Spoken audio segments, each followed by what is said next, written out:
ఇందాకో తమ్ముడు బాగా చెప్పిండు, విద్యరాని రేవంత్ రెడ్డి విద్యాశాఖ మంత్రి. దేశంలో అతి ఎక్కువ క్రిమినల్ కేసులు ఉన్న ముఖ్యమంత్రి ఈయననే హోంమంత్రి. జీవితంలో ఎన్నడూ మంత్రి చేయని వ్యక్తి డైరెక్ట్గా ముఖ్యమంత్రి అయితే ఇలా రాష్ట్రం పరిస్థితి ఏమవుతుందో మనందరం కూడా గమనిస్తూ ఉన్నాం. ఏది ఏమైనా బాగా ఆలోచించండి. ఇవాళ నిరుద్యోగ యువకులు రాష్ట్రంలో ఏం జరుగుతుందో ఆలోచించండి.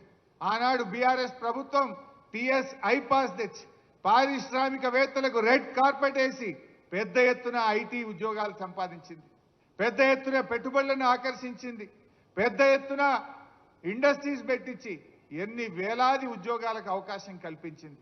ఇవాళ ఏం జరిగింది? Gun culture. ఆనాడు మనం పెట్టుబడులు ఆహ్వానిస్తే, ఆనాడు మనం పారిశ్రామికవేత్తలను ఆహ్వానించి ప్రైవేట్ రంగంలో ఉపాధి అవకాశాలు పెంచితే ఇవాళ వీళ్ళు తుపాకులు పెట్టి వాటాల కోసం పోరాడుతున్నారు. మంత్రులు, ముఖ్యమంత్రి ఇవాళ గన్నులు పెట్టి బెదిరిస్తున్నారని ఎవరు చెప్తున్నారు?